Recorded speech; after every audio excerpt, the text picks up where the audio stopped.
여러분, 혹시 매일 드시는 그 평범한 밥 한 공기가 당신의 뱃살과 당뇨의 원인이 될 수 있다는 사실을 알고 계셨나요? 더 충격적인 건 똑같은 밥인데 한 가지만 넣어도 혈당이 31%나 떨어지고 뱃살이 저절로 빠지며 당뇨가 개선된다는 겁니다. 안녕하세요. 40년간 내과에서 환자를 진료해온 김종혁입니다. 지금까지 아무도 말해주지 않았던 이 비밀을 오늘 공개합니다. 73세 할머니가 단 3주 만에 당화혈색소 7.2에서 5.8로 떨어뜨린 그 방법 말입니다. 병원에서 절대 알려주지 않는 이유가 따로 있습니다. 40년간 수많은 환자들을 진료하면서 깨달은 것이 있습니다. 우리가 매일 먹는 밥, 그 밥을 조금만 다르게 짓는다면 여러분의 몸은 완전히 달라질 수 있다는 것입니다. 이 영상을 끝까지 보시면 밥 짓는 습관 하나만으로 당화혈색소를 낮추고 뱃살을 줄이며 당뇨를 근본적으로 개선할 수 있습니다. 이야기를 시작하기 전 영상 아래에 구독과 좋아요 버튼 눌러주세요. 여러분의 작은 응원이 저에게 큰 힘이 됩니다. 여러분, 한국인이라면 누구나 하루 3끼 중 최소 2끼는 밥을 드실 겁니다. 그런데 이상하지 않으신가요? 당뇨 환자는 계속 늘어나고 뱃살은 점점 늘어만 가는데 정작 우리가 가장 많이 먹는 밥에 대해서는 아무도 의심하지 않습니다. 제가 40년간 진료실에서 만난 당뇨 환자만 해도 수천 명이 넘습니다. 그런데 놀랍게도 대부분의 환자들이 선생님, 저는 단 것도 안 먹고 운동도 하는데 왜 혈당이 안 떨어질까요? 라고 묻습니다. 답은 바로 밥에 있었습니다. 하얀 쌀밥의 혈당 지수는 무려 84입니다. 이는 설탕과 거의 비슷한 수준입니다. 밥 한 공기를 드시면 혈당이 급격히 올라갑니다. 그러면 췌장에서 인슐린이 과도하게 분비되고 이 인슐린이 남은 당분을 지방으로 바꿔서 뱃속에 저장합니다. 더 심각한 건 이런 일이 하루에 2~3번씩 반복된다는 겁니다. 아침에 밥 한 공기, 점심에 밥 한 공기, 저녁에 또 밥 한 공기. 여러분의 몸은 하루 종일 혈당 스파이크와 인슐린 쇼크를 겪고 있는 셈입니다. 하지만 여기서 희망적인 소식을 전해드립니다. 똑같은 쌀로 지은 밥이라도 작은 변화 하나만으로도 완전히 다른 결과를 만들어낼 수 있습니다. 실제로 제가 환자들에게 이 방법을 알려드린 후 놀라운 변화들을 목격했습니다. 3개월 만에 당화혈색소가 2포인트 떨어진 분, 6개월 만에 허리둘레가 15cm 줄어든 분, 심지어 당뇨약을 끊게 된 분까지 계십니다. 그렇다면 도대체 무엇을 어떻게 해야 하는 걸까요? 지금부터 그 비밀을 하나씩 공개해 드리겠습니다. 첫 번째 비법은 바로 식초입니다. 밥을 지을 때 물에 천연 발효 식초 1스푼만 넣어 보세요. 이것만으로도 여러분의 혈당 관리가 완전히 달라집니다. 존스 홉킨스 의과대학에서 발표한 연구 결과를 보면 식초 1스푼을 넣고 지은 밥은 일반 밥에 비해 혈당 지수가 무려 31%나 낮아졌습니다. 이게 어떤 의미인지 아십니까? 똑같은 밥 한 공기를 먹어도 혈당이 3분의 1덜 오른다는 뜻입니다. 그런데 왜 식초가 이런 놀라운 효과를 보이는 걸까요? 그 비밀은 바로 아세트산에 있습니다. 식초의 주성분인 아세트산이 우리 몸에서 일으키는 변화를 자세히 설명해 드리겠습니다. 첫째, 아세트산은 위산 분비를 촉진합니다. 위산이 충분히 분비되면 음식물 소화가 더 천천히, 더 완전하게 이루어집니다. 급격한 혈당 상승을 막아주는 것이죠. 둘째, 아세트산은 근육세포에서 포도당 흡수를 증가시킵니다. 혈액 속의 당분이 근육으로 더 많이 흡수되어 혈당이 빨리 정상화됩니다. 셋째, 간에서 포도당 생성을 억제합니다. 간이 스스로 당분을 만들어내는 것을 막아주어 혈당이 더 이상 오르지 않게 합니다. 실제 사례를 말씀드리겠습니다. 68세 박 씨 할머니는 식후 혈당이 항상 200을 넘어서 고생하셨습니다. 그런데 식초 밥을 드시기 시작한 지 2주 만에 식후 혈당이 150대로 떨어졌습니다. 4주 후에는 130대까지 내려갔고 3개월 후에는 당화혈색소가 8.2에서 6.8로 개선되었습니다. 하지만 여기서 중요한 것은 어떤 식초를 사용하느냐입니다. 화학적으로 만든 합성 식초가 아닌 천연 발효 식초를 사용해야 합니다. 현미식초, 사과식초, 감식초 같은 천연 발효 식초에는 아세트산 외에도 아미노산, 비타민, 미네랄이 풍부하게 들어있어 추가적인 건강 효과를 볼 수 있습니다. 사용법은 간단합니다. 쌀 2컵에 물을 넣을 때 천연 발효 식초 1스푼을 함께 넣고 밥을 지으면 됩니다.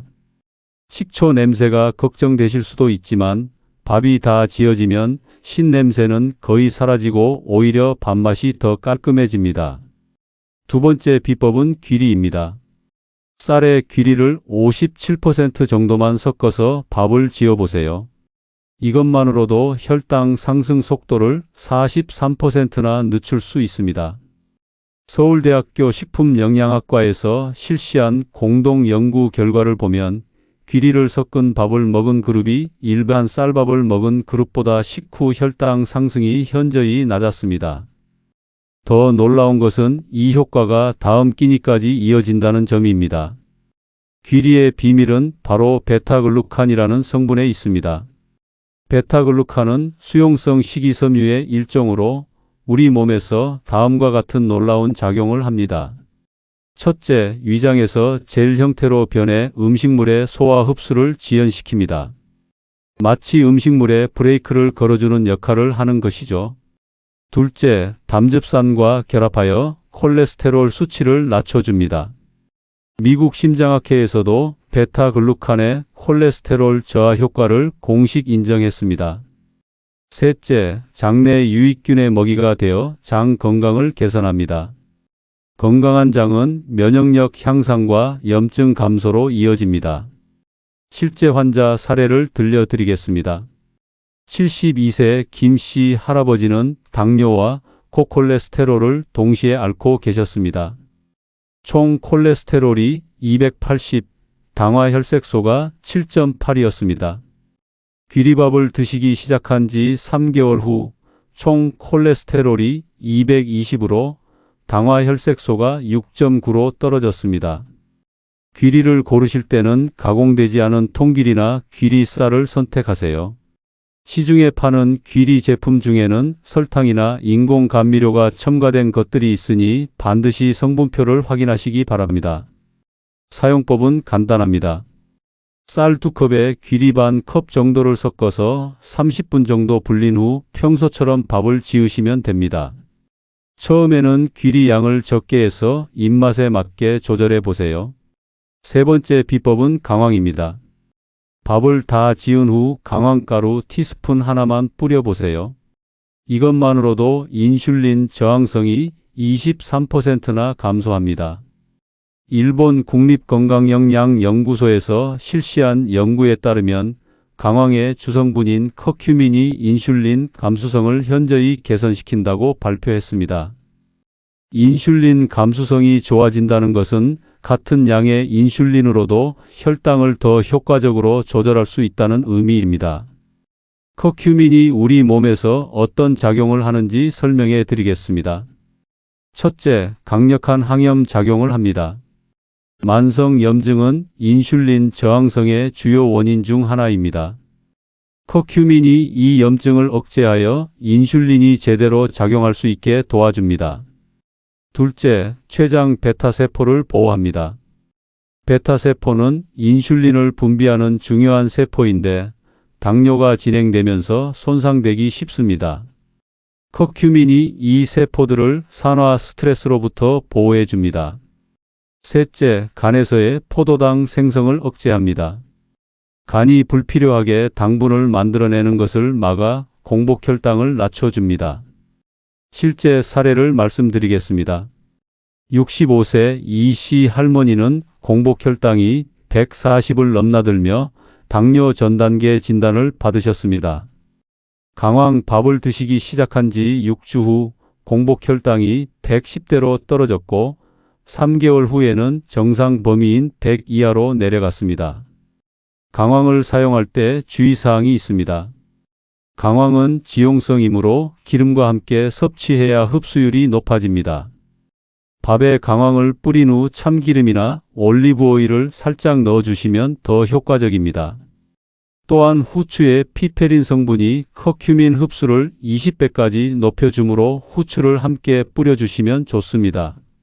하루 권장량은 티스푼 1개 정도입니다.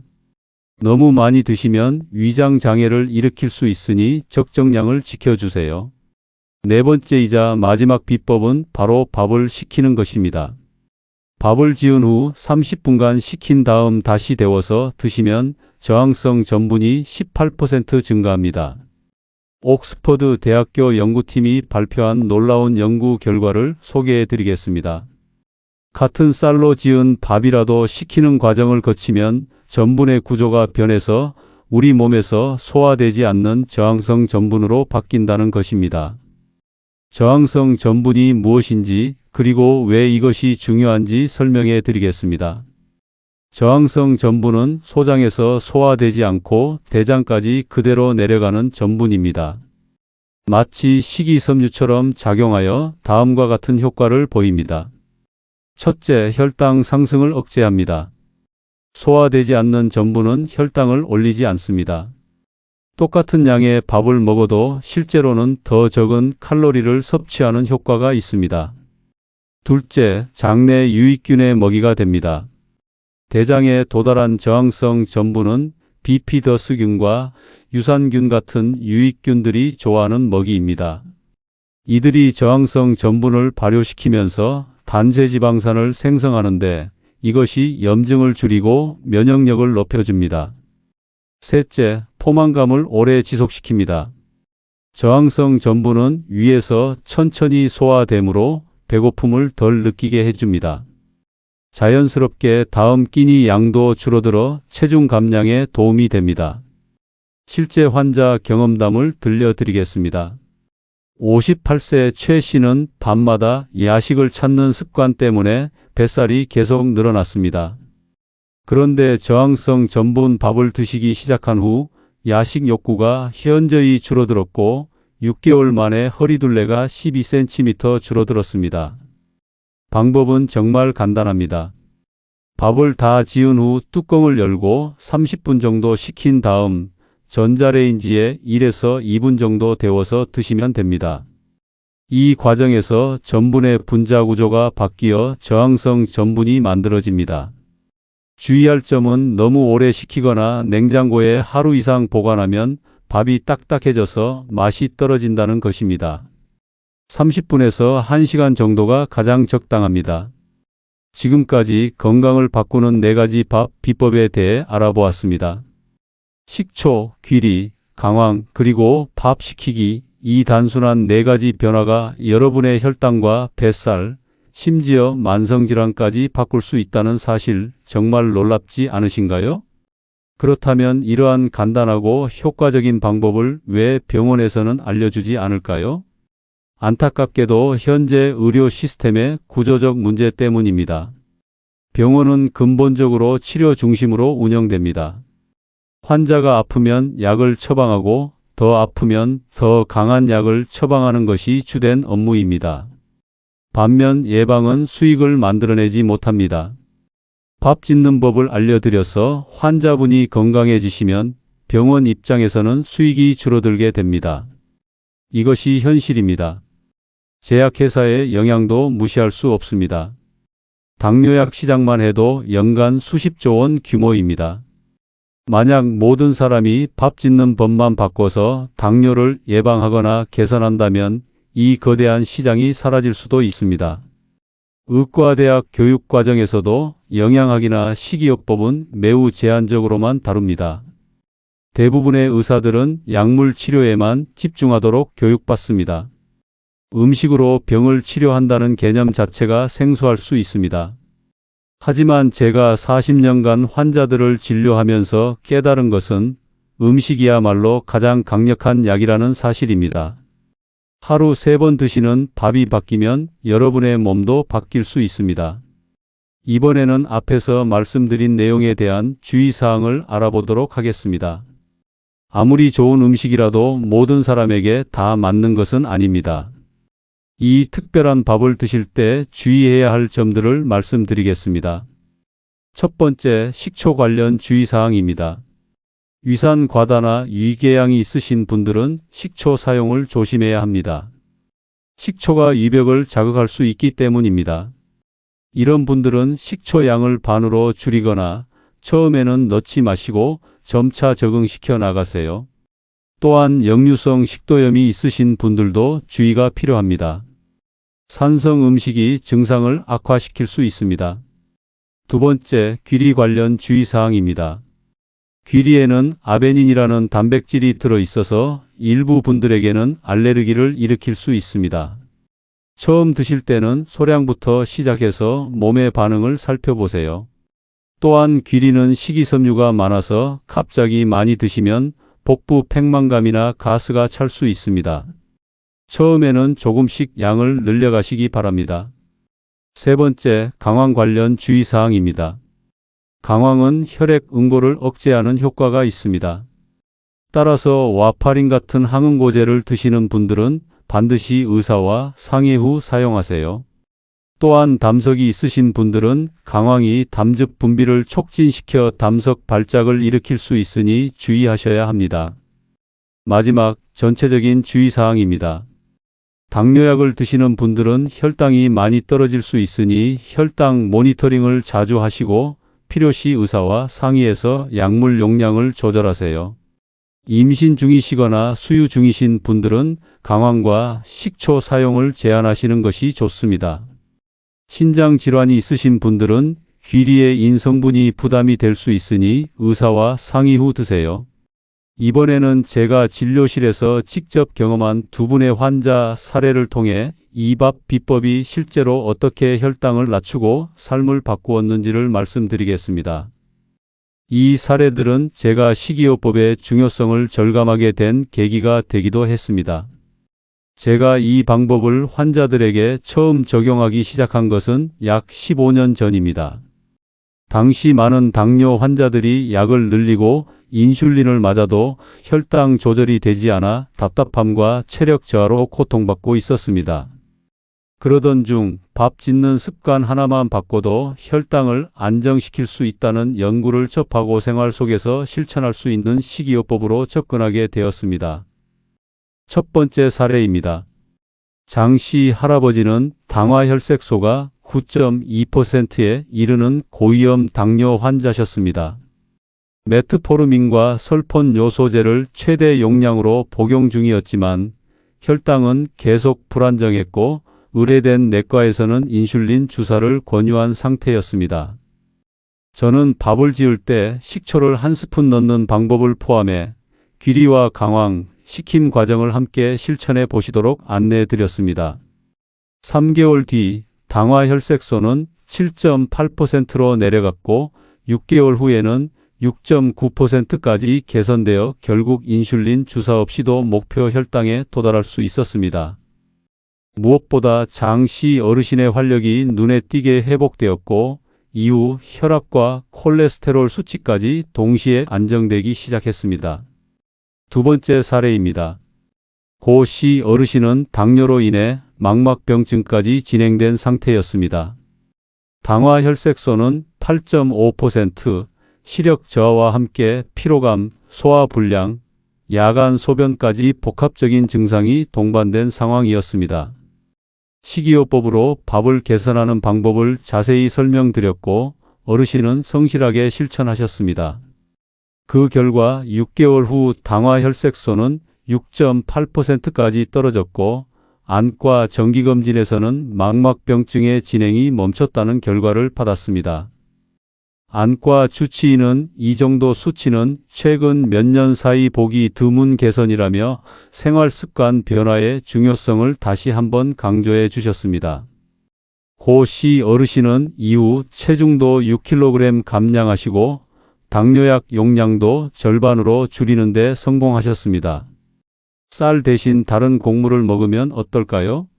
이번에는 쌀과 유사한 현미, 잡곡, 퀴노아 등 여러 대안들과 제가 말씀드린 밥을 비교해 보겠습니다. 첫째, 현미입니다. 현미의 혈당 지수는 50 정도로 백미보다는 낮습니다. 하지만 우리가 소개한 방법으로 지은 밥은 혈당 지수가 35에서 40 정도까지 떨어집니다. 또한 현미는 소화가 어려워 위장이 약한 어르신들에게는 부담이 될 수 있습니다. 71세 서씨 할머니는 현미밥을 드시려고 했지만 소화불량 때문에 포기하셨습니다. 그런데 우리 방법으로 지은 백미밥은 소화도 잘 되고 혈당도 잘 조절되어 만족하고 계십니다. 둘째, 잡곡밥입니다. 시중에 파는 잡곡밥의 혈당 지수는 45에서 55 정도입니다. 우리 방법이 더 우수한 결과를 보여줍니다. 또한 잡곡밥은 콩류가 들어가 있어서 요산 수치가 높은 분들에게는 부담이 될 수 있습니다. 셋째, 퀴노아입니다. 퀴노아는 완전 단백질을 함유한 슈퍼푸드로 인기가 높습니다. 혈당 지수도 35 정도로 낮은 편입니다. 하지만 가격이 비싸고 한국인의 입맛에 맞지 않아 지속하기 어려운 경우가 많습니다. 69세 김씨 할아버지는 퀴노아를 3개월간 드셔보셨지만 맛이 없어서 밥 먹는 즐거움이 사라졌다며 중단하셨습니다. 하지만 우리 방법으로 지은 밥은 맛도 좋고 효과도 뛰어나서 2년째 계속 드시고 계십니다. 결론적으로 말씀드리면 익숙한 백미의 간단한 재료 몇 가지만 추가하는 우리 방법이 가장 실용적이고 효과적입니다. 무엇보다 지속 가능하다는 것이 가장 큰 장점입니다. 지금까지 이 방법을 알려드린 수많은 환자분들께서 자주 물어보시는 질문들을 정리해 드리겠습니다. 첫 번째 질문, 하루에 몇 번까지 이 밥을 먹어도 되나요? 하루 3끼 모두 이 방법으로 지은 밥을 드셔도 됩니다. 오히려 더 좋은 효과를 보실 수 있습니다. 다만 처음에는 하루 한 끼부터 시작해서 점차 늘려가시기 바랍니다. 두 번째 질문, 다른 반찬과 함께 먹어도 효과가 있나요? 물론입니다. 평소 드시던 반찬들과 함께 드셔도 됩니다. 다만 단순 당분이 많은 음식들은 피하시는 것이 좋습니다. 세 번째 질문, 몇 주 정도 지나야 효과를 볼 수 있나요? 개인차가 있지만 대부분 1~2주 내에 식후 혈당 개선을 느끼실 수 있습니다. 당화혈색소 같은 장기적 지표는 2~3개월 후에 확인하시면 됩니다. 네 번째 질문, 비용이 많이 들지 않나요? 전혀 그렇지 않습니다. 식초, 귀리, 강황 모두 저렴한 재료들입니다. 오히려 병원비와 약값을 절약할 수 있어서 경제적입니다.